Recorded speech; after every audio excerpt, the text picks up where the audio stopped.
এই যে ভাই। জি ভাই বলেন। ভাই আপনি কি শহরের দিকে যাইতেছেন? আমায় নিয়ে যাবেন, আমি না রাস্তা চিনি না। ঠিক আছে ভাই চলেন। আজান দিয়ে দিচ্ছে ভাই, চলেন নামাজটা পড়ে নেই। ভাই আমি নামাজ পড়বো না, আপনি পড়ে নেন। আচ্ছা ভাই।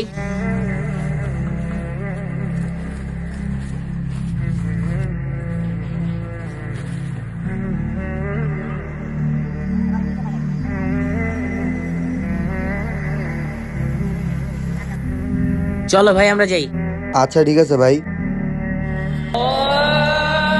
ভাই আসর আজানটা দিয়ে দিছে, চলো নামাজটা বলে। তুমি তো জোহরের নামাজে পড়লা না। আরে ভাই বলছি না আমি নামাজ পড়বো না, এমনি আমি অনেক ক্লান্ত, আমি নামাজ পড়বো না। তাইলে ভাই আপনি অন্য রাস্তা মাপবেন, আপনি নিয়ে আমি আর এক পা আগাবো না। ঠিক আছে আমি গেলাম। কিন্তু কেন ভাই? আপনি যদি আমার ফালা চলে যান তাহলে এই জঙ্গলে আমি রাস্তা চিনবো না, আমি হারা যাবো। ভাড়ায় তো আপনি এমনিতে গেছেন। একটা কথা কি জানেন, শয়তান আল্লাহর একটা কথা শুনে না, তাই ওরা শয়তান বানাই দিছে। আর আপনি দিনে 5 বার আল্লাহ বলছেন, আমার তো ভয় লাগতেছে আপনার সাথে থেকে, আমিও না এমন হয়ে যাই। ভাই আমার ভুল হয়ে গেছে, চলেন ভাই আমরা একসাথে নামাজ পড়ি। ঠিক আছে চলো।